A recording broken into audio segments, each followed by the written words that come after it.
नमस्कार, स्वागत है आपका। आपके साथ मैं हूं रंजना सिंह राठौड़। आगे बढ़ते हुए बात करेंगे हमारे खास सेगमेंट प्राइम मिनिस्टर की।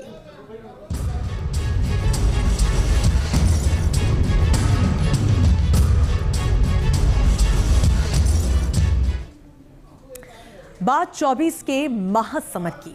इसी साल कई राज्यों में विधानसभा चुनाव और फिर अगले साल लोकसभा चुनाव, लिहाजा पार्टियों ने तैयारियां शुरू कर दी हैं। बीजेपी भी अपनी तैयारियों को नई धार दे रही है। पार्टी अध्यक्ष जेपी नड्डा ने अपनी नई टीम तैयार की है। 38 सदस्यों वाली इस टीम में कुछ नए चेहरे जोड़े गए हैं तो कुछ को हटाया भी गया है। टीम में जातीय से लेकर क्षेत्रीय संतुलन का खास ख्याल रखा गया। कैसी है नड्डा की नई टीम, कैसे साधे गए हैं समीकरण, इस खास रिपोर्ट में समझिए।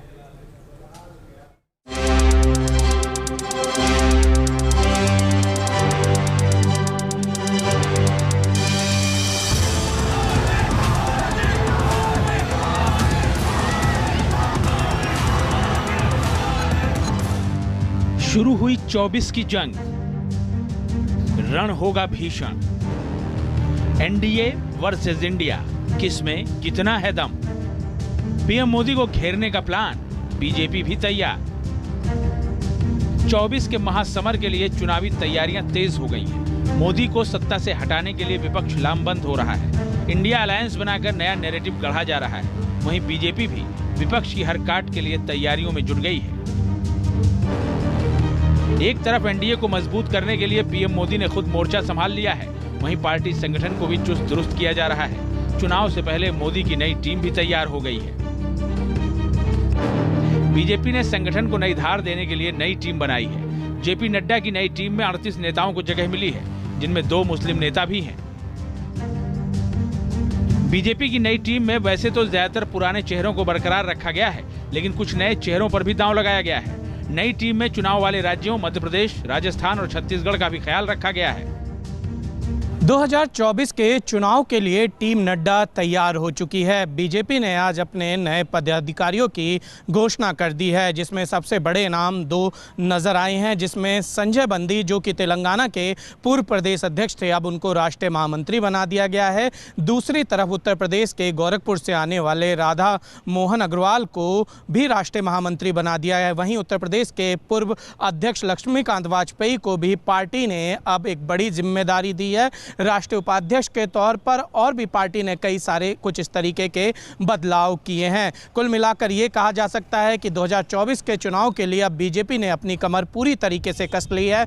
बीजेपी ने 13 राष्ट्रीय उपाध्यक्ष बनाए हैं। इनमें छत्तीसगढ़ के पूर्व सीएम रमन सिंह, सांसद सरोज पांडे और लता उसेंडी, राजस्थान की पूर्व मुख्यमंत्री वसुंधरा राजे, झारखंड से रघुवर दास, एमपी से सौदान सिंह, यूपी से सांसद लक्ष्मीकांत वाजपेयी, सांसद रेखा वर्मा, विधान परिषद सदस्य और पूर्व चांसलर तारिक मंसूर, ओडिशा से वैजयंत पांडा, तेलंगाना से डीके अरुणा, नागालैंड से एम चौबा एओ, केरल से अब्दुल्ला कुट्टी को शामिल किया गया है।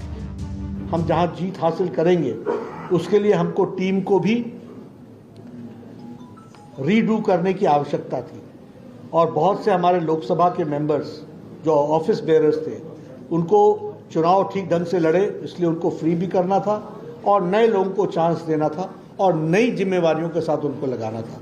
Always there is a rational and we are flexible, और जो लोगों को जिम्मेवारी से नई जिम्मेवारी में लाया गया है, ये काम हमारे यहाँ कंटिन्यूअस चलता रहता है। 8 राष्ट्रीय महामंत्री भी बनाए गए हैं। इनमें उत्तर प्रदेश से सांसद अरुण सिंह, सांसद राधा मोहन अग्रवाल, मध्य प्रदेश से कैलाश विजयवर्गीय, दिल्ली से दुष्यंत कुमार गौतम, राजस्थान से सुनील बंसल, महाराष्ट्र से विनोद तावड़े, पंजाब से तरुण चुग और तेलंगाना से सांसद संजय बंदी शामिल हैं।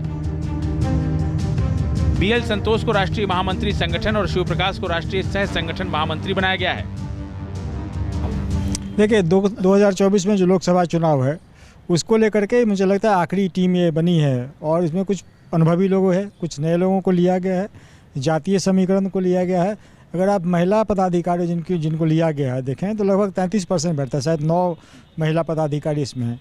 तो एक महिला सेंट्रिक, एक नए ऊर्जा वाले और एक अनुभव के हिसाब से, चूँकि जेपी नड्डा जी का कार्यकाल जून 2024 तक के लिए यानी लोकसभा चुनाव संपन्न कराने की जिम्मेदारी, तो ये टीम वहाँ के लिए है, और नई ऊर्जा के साथ कुछ नए लोग और अनुभव, इन दोनों का सामंजस्य स्थापित करने की कोशिश की गई है, और जातीय समीकरण को भी बहुत अच्छे तरीके से साधा गया है इसमें। 13 राष्ट्रीय सचिव भी बनाए गए हैं, जिनमें हाल ही में कांग्रेस से बीजेपी में आए अनिल एंटनी को भी बड़ी जिम्मेदारी दी गई है। केरल से आने वाले अनिल पूर्व रक्षा मंत्री और कांग्रेस नेता AK एंटनी के बेटे हैं। अनिल एंटनी केरल में बीजेपी के लिए फायदेमंद साबित हो सकते हैं। अनिल एंटनी ने BBC की डॉक्यूमेंट्री को लेकर उठे विवाद पर कांग्रेस से अलग रुख अपनाया था, उनका विरोध हुआ था और बाद में उन्होंने इस्तीफा दे दिया था। टीम में सबसे ज्यादा चर्चा विधान परिषद के सदस्य और पार्टी के मुस्लिम चेहरे तारिक मंसूर की हो रही है। तारिक अलीगढ़ मुस्लिम यूनिवर्सिटी के वाइस चांसलर रहे हैं। प्रोफेसर तारिक मंसूर के RSS से करीबी संबंध रहे हैं। AMU के शताब्दी वर्ष समारोह में PM मोदी को मंसूर ने बुलाया था। मंसूर मुस्लिमों में कुरैशी बिरादरी से आते हैं। कुरैशी को मुस्लिम समुदाय में पसमानदा कहा जाता है। पसमानदा को जोड़ने के लिए बीजेपी ने सबसे बड़ा प्रयोग यूपी में शुरू किया और विधानसभा और पंचायत चुनाव में इसका फायदा भी मिला। अब अगस्त के पहले हफ्ते में पसमानदा स्नेह संवाद यात्रा गाजियाबाद से शुरू होकर पश्चिमी यूपी के 29 जिलों से होती हुई पहुंचेगी। ये अच्छा संकेत है कि जिस तरह पसमानदा मुसलमानों के बीच में पैठ बनाने की भाजपा ने कोशिश की है, स्नेह यात्रा निकालने की योजना है, तो उसमें एक नियुक्ति एक उनको कॉन्फिडेंस देगा, उस समुदाय के लोगों को कॉन्फिडेंस देगा कि मोदी सरकार जो कह रही है उस दिशा में बढ़ भी रही है। तो मुझे लगता है कि उनको साधने के लिए जो भी पहल है इनका पसमानदा को साधने के लिए, जो इनकी आबादी लगभग मुस्लिम आबादी में 70% से ज़्यादा है, तो एक अच्छा संकेत दिया है और इसका फायदा बीजेपी को मिल सकता है निकट भविष्य में। दरअसल पसमानदा मुसलमानों को लेकर बीजेपी की कवायद लंबे वक्त से चली आ रही है। लाभार्थी सम्मेलन से लेकर मन की बात का उर्दू रूपांतरण और जनसंपर्क अभियान जैसे कार्यक्रम आयोजित किए जाते रहे हैं। लेकिन इस बात को धार तब मिली जब PM मोदी ने भोपाल में बीजेपी के बूथ लेवल कार्यकर्ताओं के सम्मेलन में खुलकर पसमानदा समाज के दर्द को बयां किया। हमारे जो पसमानदा मुसलमान भाई बहन हैं, उनका तो जीना भी मुश्किल करके रखा हुआ है। वो तो तबाह हो गए, उनको कोई फायदा नहीं मिला है। वे कष्ट में गुजारा करते हैं, उनकी आवाज सुनने के लिए कोई तैयार नहीं है। उनके ही धर्म के एक वर्ग ने पसमानदा मुसलमानों का इतना शोषण किया है, लेकिन इसके ऊपर कभी देश में चर्चा नहीं हुई। जो पसमानदा मुसलमान है, उन्हें आज भी बराबरी का हक नहीं मिलता। उन्हें नीचा और अछूत समझा जाता है। इसी समाज में मैं मुसलमान समाज की बात कर रहा हूं। इससे पहले हैदराबाद में राष्ट्रीय कार्यकारिणी की बैठक में मुसलमानों को लेकर PM मोदी ने पार्टी नेताओं को हिदायत दी थी। मसलन सरकारी नीतियों को मुसलमानों तक लेकर जाना, मुसलमानों को लेकर गलत बयानबाजी नहीं करना, पसमानदा और बोहरा समाज से मिलना चाहिए, कोई वोट दे या न दे सभी से संवाद करना चाहिए। दरअसल बीजेपी को लगता है कि पसमानदा को साध कर 2019 में हारी गई सीटों पर बड़ा फेरबदल किया जा सकता है। पसमानदा पश्चिमी यूपी में उसके मिशन 80 को पूरा करने में मील का पत्थर साबित हो सकते हैं। दरअसल बीजेपी मुस्लिम वोटों को बांटने की कवायद में है। उसे लगता है कि पसमानदा मुसलमानों के मुद्दों को उठाकर और सरकारी योजनाओं से जोड़कर पसमानदा समाज का वोट हासिल किया जा सकता है। दरअसल मुसलमानों में पसमानदा मुस्लिम सामाजिक, आर्थिक और राजनीतिक रूप से काफी पिछड़े हैं। देश में मुसलमानों की कुल आबादी में करीब 85% पसमानदा है, जबकि 15% उच्च जाति के मुसलमानों की आबादी है। दलित और बैकवर्ड मुस्लिम पसमानदा वर्ग में आते हैं, यानी पसमानदा को साधना बीजेपी के लिए गेम चेंजर साबित हो सकता है। बात करें यूपी से दूसरे बड़े नेता की, तो वो हैं डॉक्टर राधा मोहन दास अग्रवाल। अग्रवाल गोरखपुर से 4 बार विधायक रह चुके हैं। इस समय बीजेपी के राज्यसभा सांसद हैं। विधानसभा चुनाव में गोरखपुर से टिकट के प्रबल दावेदार थे, टिकट नहीं मिला। उनकी नाराजगी की खबरें आईं। बाद में पार्टी ने 2023 में राज्यसभा का टिकट दे दिया। नड्डा ने अपनी टीम से कई नेताओं की छुट्टी भी कर दी है। कर्नाटक में अपना ही चुनाव हारने वाले CT रवि और असम के बीजेपी सांसद दिलीप सैकिया को महासचिव पद से हटा दिया गया है। इसके साथ ही राष्ट्रीय सचिव पद से हरीश द्विवेदी, उपाध्यक्ष रहे दिलीप घोष और भारतीबेन सायल को नई टीम में शामिल नहीं किया गया है। जाहिर है मुकाबला बड़ा है, लक्ष्य बड़ा है, लिहाजा लिस्ट में क्षेत्रीय, जातीय तमाम पहलुओं का ख्याल रखा गया है। देखने वाली बात यह होगी कि टीम नड्डा 2024 में किस तरीके के नतीजे देती है, लेकिन एक बात तय है कि इस पूरी लिस्ट में क्षेत्रीय, जातीय तमाम समीकरणों को ध्यान में रखा गया है। वीडियो जर्नलिस्ट सुमित कुमार के साथ निशांत राय, न्यूज नेशन, दिल्ली। तो पसमानदा मुस्लिमों पर बीजेपी यूं ही दाव नहीं लगा रही है। दरअसल देश की राजनीति में मुस्लिमों वोटर की बड़ी अहमियत रखते हैं और कुल मुस्लिम आबादी का 85% पसमानदा है। मुस्लिमों की राजनीतिक ताकत क्या है, अब हम ये आपको यहाँ पर ग्राफिक्स के जरिए समझाएंगे। देखिए, मुस्लिमों की राजनीतिक ताकत जो है वो बेहद महत्वपूर्ण है। मुस्लिम आबादी जो है यहाँ पर 14% है, जो अपने आप में मुख्य किरदार में है। इसके अलावा लोकसभा सीट कितनी है? 92 लोकसभा सीट है, जिस पर मुस्लिम आबादी जो है इसका अच्छा खासा असर देखने को मिलता है। इसके साथ ही 10 बड़े राज्य में मुस्लिम आबादी निर्णायक भूमिका में होती है। उत्तर प्रदेश में 19.26% मुसलमान जो है वो निर्णायक भूमिका में होते हैं। बिहार की बात करें तो 16.87% मुसलमान यहाँ पर बेहद महत्वपूर्ण। पश्चिम बंगाल की बात करें तो आंकड़ा और भी ज्यादा 27.01% मुसलमान यहां पर, और असम में उससे भी ज्यादा 34.22% मुसलमान यहां पर निर्णायक भूमिका में हैं। केरल में थोड़ा सा आंकड़ा कम है, 26.56% मुसलमान जो है यहां पर महत्वपूर्ण। महाराष्ट्र में 11.54% मुसलमान। ये जो आबादी आंकड़ा है महत्वपूर्ण है, इसलिए हम आपको बता रहे हैं। कर्नाटक की बात करें तो 12.92% मुसलमान की यहां पर आबादी है और ये अपने आप में बेहद महत्वपूर्ण है और ये निर्णायक भूमिका भी निभाते हैं। चलिए बात करते हैं मणिपुर की और उस पर गर्माती सियासत की। मणिपुर को लेकर सड़क से संसद तक संग्राम छिड़ा हुआ है। विपक्ष ने इसे मुद्दा बना लिया है। मणिपुर के बहाने विपक्षी एकता की रिहर्सल हो रही है। संसद में हंगामे के बाद अब विपक्ष का 21 सदस्यों वाला एक प्रतिनिधिमंडल मणिपुर के दौरे पर है। जमीनी हालातों का जायजा ले रहा है, लेकिन वार प्रधानमंत्री मोदी पर हो रहा है। बीजेपी भी हमलावर है। मणिपुर को लेकर कैसे हो रही है सियासत, देखिए इस खास रिपोर्ट में।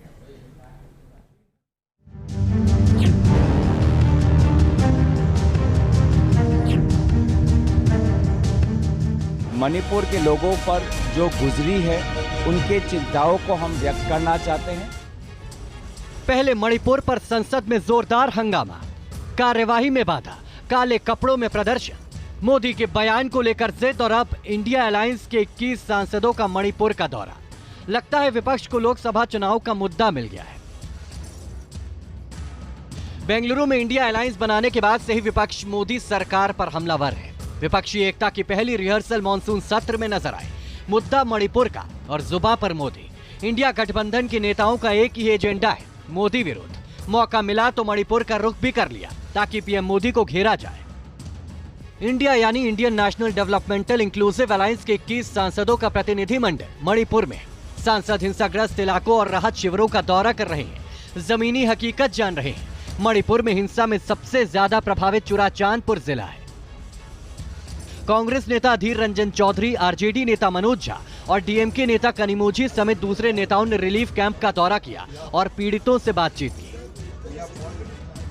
लोग पीड़ित हैं और सोच रहे कि हम घर कब वापस जाएंगे। देखिए कितने बच्चे हैं आज यहाँ पर, इतने सारे बच्चे अगर बेघर हो गए हैं तो इनसे हमारा मिलना जरूरी था।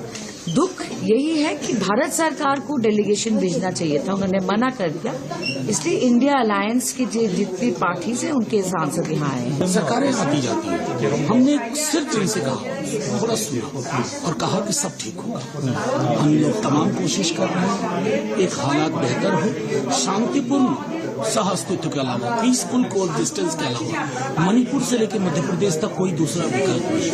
हमने सिर्फ इनको ये भरोसा दिलाया है कि आप ये मत सोचो कि यहाँ की सरकार कुछ नहीं कर रही है, यूनियन गवर्नमेंट कुछ। हम सब एक साइकोलॉजिकल हीलिंग चाहते हैं। कांग्रेस नेता गौरव गोगोई ने मणिपुर में शांति बहाली के दावे को लेकर सरकार पर निशाना साधा। उनका सवाल था कि जब सब नॉर्मल है तो फिर लोग राहत शिविरों में क्यों रह रहे हैं। अभी भी हम लोग कैंप में हैं, इससे साफ साफ जाहिर है कि उनका विश्वास सरकार पे नहीं है कि वो अपने घर वापस जाए। अगर सरकार का कहना ये है कि शांति आ गई है तो कैंप क्यों खुलेंगे। इस जिले में ही हमने जो पता किया लगभग 300 कैंप है, लगभग 15,000 लोग हैं। तो अगर सब कुछ संतुलन में आ गया है, सब कुछ पहले जैसा हो गया है, तो कैंप अभी भी क्यों है, लोग कैंप में क्यों हैं। विपक्ष का कहना है कि वो मणिपुर में राजनीति करने नहीं आए, मणिपुर के लोगों का दर्द साझा करने आए। लेकिन कांग्रेस नेता अधीर रंजन चौधरी यहां भी सियासत करना नहीं भूले और पीएम मोदी पर सवालों की बौछार लगा दी। डरे हुए हैं, बिल्कुल डरे हुए हैं, सारे खामोशी में है, कुछ बोलना नहीं चाहते, बिल्कुल डरे हुए हैं सारे लोग यहाँ के। पता नहीं ये लोग सरकार को जरा सा भी विश्वास नहीं, यकीन नहीं, ये जानते हैं कि ये सरकार हमें कुछ नहीं मदद करेंगे, सरकार के भरोसे चले गए इन लोगों को। ये बड़े भयानक स्थिति पैदा हो चुकी है, ये मैं जरूर कहना चाहता हूँ। मणिपुर को लेकर विपक्ष आक्रामक है तो बीजेपी भी पलटवार कर रही है। बीजेपी विपक्ष के मणिपुर दौरे को नौटंकी बता रही है।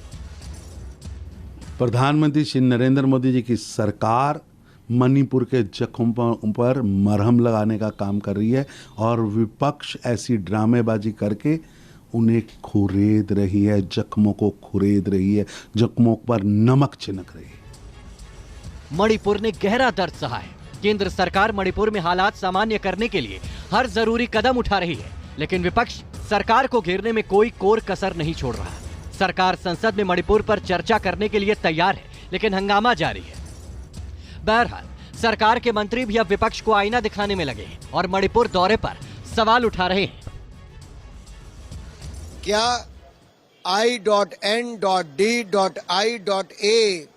इनके ये 20 लोग जो गए हैं मणिपुर, क्या वो भी राजस्थान आएंगे? और ये क्या I.N.D.I के ये सदस्य बंगाल और राजस्थान पर भी अपनी रिपोर्ट देंगे? एक तरफ मणिपुर में सरकार शांति बहाली को लेकर तमाम कोशिशें कर रही है, तो वहीं राहत शिविरों में पीड़ितों को हर संभव सुविधाएं देने का प्रयास भी जारी है। खुद मणिपुर की राज्यपाल अनुसुईया उइके ने चुराचांदपुर में राहत केंद्रों का दौरा किया। इस दौरान एक महिला अपनी आप बीती सुनाते हुए रो पड़ी। राज्यपाल ने उन्हें सांत्वना दी। विपक्षी सांसदों का प्रतिनिधिमंडल 30 जुलाई तक मणिपुर में रहेगा और जमीनी हालात का आकलन करेगा। बताया जा रहा है कि मणिपुर में हिंसा और यहां के लोगों की समस्याओं के समाधान को लेकर सरकार और संसद को अपनी राय भी देंगे। मणिपुर पर छिड़े सियासी संग्राम के बीच राजधानी इंफाल में मैतेई समुदाय की महिलाओं ने प्रदर्शन किया, शांति की अपील की और इंसाफ की मांग भी कर रही हैं। मणिपुर में महिलाओं से दरिंदगी के बाद केंद्र की तरफ से कार्रवाई भी जारी है। महिलाओं से दरिंदगी मामले में सीबीआई ने एफआईआर दर्ज कर ली है। एफआईआर दर्ज करने के बाद जांच भी शुरू हो गई है। सीबीआई हिंसा के मामलों की जांच पहले से ही कर रही थी। सीबीआई ने कई लोगों को हिरासत में भी ले लिया है। मणिपुर वक्त जुलाई बहुत छोटे से ब्रेक का बन रही है हमारे साथ।